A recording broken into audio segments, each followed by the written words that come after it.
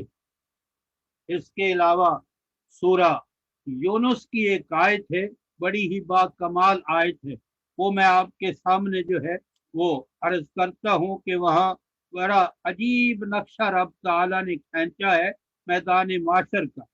وَيَوْمَ نَحْشُرُهُمْ جَمِيعًا، شاہ صاحب ترجمہ کرتی ہیں، اور جس دن جمع کریں گے ہم جمیع ان سب کو، ثم نقولو پھر کہیں گے للذین اشرکو شرک کرنے والوں کو، مکانکم کھڑے ہو اپنی اپنی جگہ، تم و شرکاؤکم اور تمہارے شریک، فزیلنا بینہم پھر توڑا دیں گے ہم آپس میں ان کو، فزیلنا کا معنی وہ پرانی یعنی ٹوٹ جائے گا ان کا آپس میں جو رشتہ تھا پکارنے کا اور ان کو پکارنے کا۔ وقال شرکاؤہم اور کہیں گے ان کے شریک، ما کنتم ایانا تعبدون تم ہماری تو بندگی نہ کرتے تھے۔ اب آپ غور فرمائیں کہ رب تعالی دونوں پارٹیوں کو آمنے سامنے اکٹھا کریں گے اور پھر دونوں کے درمیان مکالمہ ہوگا اور پھر جدائی ہو جائے گی، اور پھر جن کو یہ پکارتے تھے وہ کہیں گے کہ ہمیں تو ان کے پکارنے کی، ان کی پوجا پاٹ کی کوئی خبر ہی نہیں ہے۔ فَكَفَى بِاللَّهِ شَهِيدًا بَيْنَنَا وَبَيْنَكُمْ إِن كُنَّا عَنْ عِبَادَتِكُمْ لَغَافِلِينَ، سو اللہ کافی ہے شاہد ہمارے اور تمہارے بیچ میں، ہم کو تمہاری بندگی کی خبر نہ تھی۔ تو یہ آیات ہیں کہ وہاں میدان معاشر میں دونوں پارٹیوں کو جمع کیا جائے گا، تو اس لیے وہاں وہ انکار کریں گے کہ انہوں نے ہم کو پکارا ہے اور انہوں نے ہماری پوجا پاٹ کی ہے، ہماری بندگی کی ہے، تو پھر جو ذلت اور رسوائی ہوگی آپ اس کا خود تصور جو ہے وہ کر سکتے ہیں۔ اب میرے بھائیوں، آیات تو اور بھی بے شمار ہیں، لیکن وقت کی قلت کی بنا پہ ان کو میں آپ کے سامنے پیش نہیں کر سکتا۔ یہ چند آیات میں نے آپ کے سامنے جو ہے وہ پیش کی ہے۔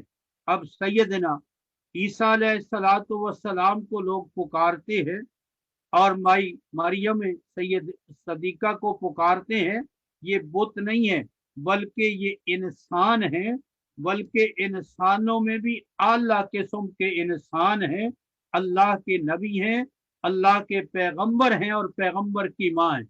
اور یہودی حضرت عزیر علیہ السلام کو پکارتے ہیں، وہ بھی بت نہیں ہے۔ جناب عزیر علیہ السلام کا واقعہ بھی عرض کر دینا میں آپ کے سامنے مناسب سمجھتا ہوں، آپ نے یقیناً وہ پڑھا ہوگا، اس کا مطالعہ آپ نے کیا ہوگا، لیکن ہے بڑا وہ دلچسپ۔ آپ پھر غور فرمائیں کہ کہاں تک جو ہے یہ بھولے ہوئے لوگ ہیں جو اس دنیا سے رخصت ہوئے بزرگوں کو پکارتے ہیں اور ان کی نظر و نیاز کرتے ہیں۔ جناب عزیر تو اللہ کے نبی ہیں۔ یہ تیسرا پارہ ہے اور سورہ جو ہے وہ البقرہ ہے۔ اللہ فرماتے ہیں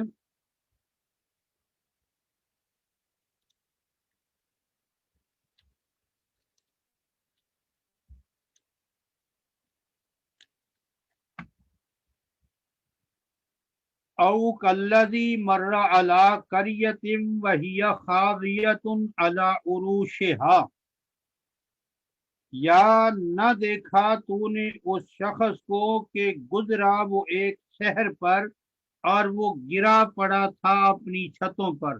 قال انا یحیی ھذہ اللہ بعد موتہا، بولا کیوں کر زندہ کرے گا اس کو اللہ مر گئے پیچھے۔ فاماتہ اللہ، پھر مردہ رکھا اس شخص کو اللہ نے 100 برس، پھر اٹھایا اس کو، کہا تو کتنی دیر یہاں رہا، بولا میں رہا 1 دن یا 1 دن سے کچھ کم۔ کہا نہیں بلکہ تو رہا 100 برس، اب دیکھ اپنا کھانا اور پینا سڑ نہیں گیا، اور دیکھ اپنے گدھے کو، ہم نے تجھ کو نمونہ بنانا چاہا لوگوں کے واسطے، اور دیکھ ہڈیوں کی طرف کہ ہم ان کو کس طرح ابھار کر جوڑتے ہیں، پھر ان پر پہناتے ہیں گوشت۔ اور پھر جب اس پر ظاہر ہوا یہ حال تو کہہ اٹھا مجھ کو معلوم ہے کہ بے شک اللہ ہر چیز پر قادر ہے۔ یہ ترجمہ میں نے آپ کے سامنے عرض کیا ہے۔ یہ آیت ہے 205 اور 9، 2، 5 اور 9 نمبر جو ہے یہ آیت ہے سورہ بقرہ تیسرے پارے کی، کہ اللہ کا وہ نیکوکار بندہ اجڑی ہوئی بستی سے گزرا اور اس نے تعجب سے کہا کہ یہ بھی دوبارہ زندہ ہوگی، اللہ نے وہی اس کو موت دے دی، فَأَمَاتَهُ اللَّهُ، موت دے دی اس کو اللہ نے 100 سال تک، 100 عام، اور 100 سال کے بعد اٹھایا۔ اور پھر رب تعالی نے اپنی اس بندے سے پوچھا کم لبستا، کتنا تو ٹھہرا ہے؟ تو آگے سے جواب دیا قال لبست یوما او بعد یوم، اللہ میں ایک دن یا دن کا کچھ حصہ ہی ٹھہرا ہوں۔ اللہ نے فرمایا نہ پیارے، تو 100 سال تک جو ہے وہ ٹھہرا رہا۔ اب آپ غور فرمائیں کہ یہ اللہ کا ولی نہیں ہے، اللہ کا نبی اور اللہ کا پیغمبر ہے، 100 سال تک مردہ پڑے رہے زمین کے اوپر، جب اٹھایا گیا تو خبر نہیں ہے کہ کتنا عرصہ گزر چکا ہے۔ تو میرے بھائیوں، جب نبی کو خبر نہیں ہے تو اوروں کو کیسے خبر ہو سکتی ہے کہ دنیا میں سب کچھ ہو رہا ہے؟ اور اس کے علاوہ آپ سورہ کہف جو ہے یقیناً ہر جمعے کو تلاوت کرتے ہوں گے، اور ہر جمعے کو اس کی تلاوت کرنی چاہیے۔ نبی اکرم صلی اللہ تعالی علیہ وسلم کا فرمان ہے کہ اس آیت کریم، سورہ مبارکہ کی تلاوت جو ہے یہ قبر کے عذاب سے انسانوں کو بچانے والی ہے۔ اللہ اس کی توفیق عطا فرمائے۔ اور اس کے اندر جو ہے وہ اصحاب کہف کا ذکر موجود ہے۔ پہلے تو اصحاب کہف کی جو دعوت ہے وہ میں آپ کے سامنے عرض کرتا ہوں۔ فرمایا وَرَبَطْنَا عَلَىٰ قُلُوبِهِمْ اِذْ قَامُوا فَقَالُوا رَبُّنَا رَبُّ السَّمَاوَاتِ وَالْأَرْضِ لَن نَّدْعُوَ مِن دُونِهِ إِلَٰهًا قَدْ قُلْنَا إِذًا شَطَطًا، اور گرہ دی ان کے دل پر جب کھڑے ہوئے، پھر بولے ہمارا رب ہے رب آسمان اور زمین کا، نہ پکاریں گے ہم اس کے سوا کسی معبود کو، نہیں تو کہیں ہم بات عقل سے دور کی۔ اب دیکھیے اصحاب کہف کا جو اس مشرک بادشاہ سے جھگڑا تھا وہ یہی تھا، وہ اللہ کے سوا غیروں کو پکارتے تھے، اور وہ جب اس میلے سے جدا ہوئے تو کہتے ہم ہرگز اس کے علاوہ کسی اور کو نہیں پکاریں گے، اگر پکاریں گے تو پھر بڑے دور کی گمراہی میں پڑ جائیں گے۔ تو جب یہ اس کے خوف سے بھاگ گئے، اور پھر رب تعالیٰ نے غار کے اندر ان کو سلا دیا، موت نہیں آئی بلکہ سلا دیا ہے ان کو، یہ 300 سال سوئے رہے کچھ اوپر۔ اللہ فرماتے ہیں وَكَذَلِكَ بَعَثْنَاهُمْ لِيَتَسَاءَلُوا بَيْنَهُمْ قَالَ قَائِلٌ مِّنْهُمْ كَمْ لَبِثْتُمْ قَالُوا لَبِثْنَا يَوْمًا أَوْ بَعْضَ يَوْمٍ، ایک بولا ان میں کتنی دیر ٹھہرے تم؟ بولے ہم ٹھہرے ایک دن یا ایک دن سے کم۔ قالوا ربکم اعلم بما لبثتم، بولے تمہارا رب ہی خوب جانے جتنی دیر تم رہے ہو۔ یعنی وہ 300 سال تک جو ہے وہ سوئے رہے، اور پھر جب رب تعالیٰ نے ان کو اٹھایا تو آپس میں ایک دوسرے سے کتنی دیر ٹھہرے ہو؟ تو کہنے لگے دن یا دن کا بھی کچھ حصہ۔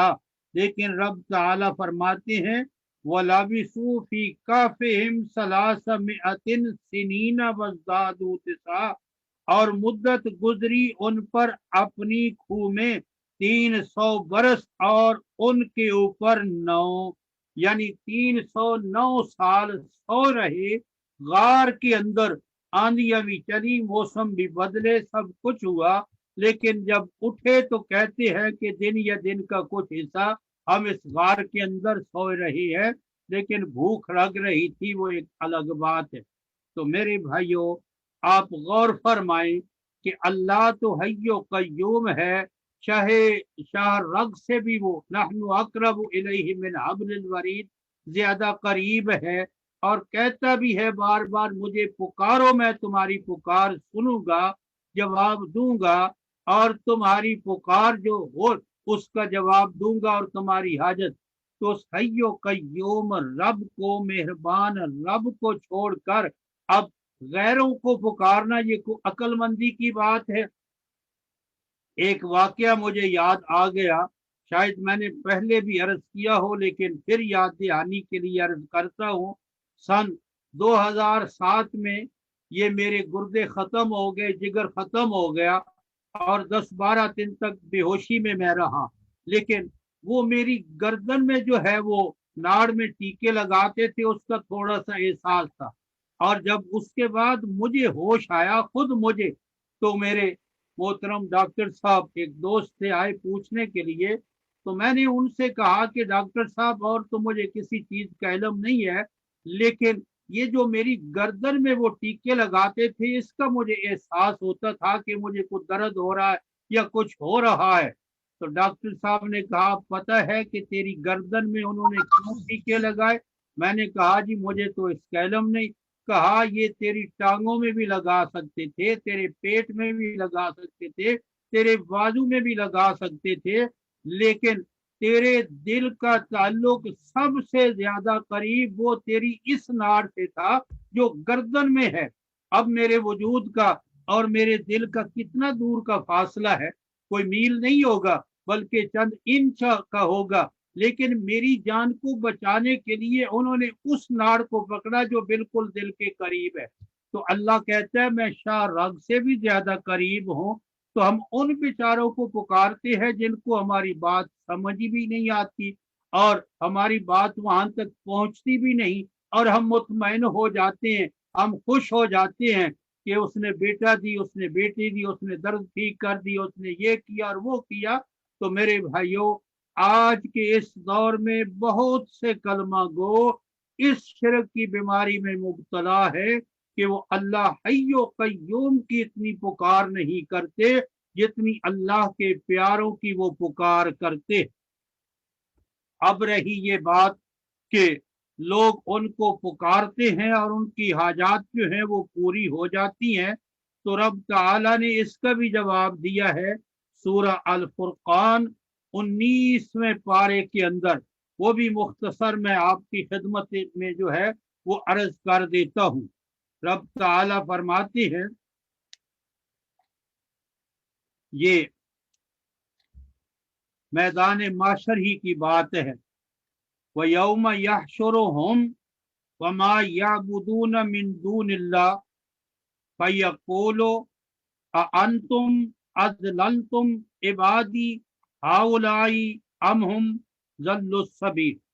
جس دن جمع کرے گا، جس دن جمع کر بلائے گا، جمع کر کے بلائے گا ان کو اور جن کو وہ پوجتے ہیں اللہ کے سوا، پھر ان سے کہے گا کیا تم نے بہکایا میرے ان بندوں کو، یا وہ آپ بہکے راستے سے. یعنی مطلب واضح ہے، اللہ جس دن اکٹھا کرے گا جن کو لوگ پکارتے ہیں ان سے رب پوچھے گا کیا تم نے میرے بندوں کو گمراہ کیا یا یہ خود گمراہ ہوئے تھے. آگے سے وہ نیکوکار بندے جواب دیں گے قالوا سبحانک ما کان ینبغی لنا ان نتخذ من دونک من اولیاء ولکن متعتهم وآباءهم حتی نسوا الذکر وکانوا قوما بورا. بولیں گے تو پاک ہے، ہم سے بن نہ آتا تھا کہ پکڑ لے کسی کو تیرے بغیر رفیق. یہ وہ نیکوکار بندے کہیں گے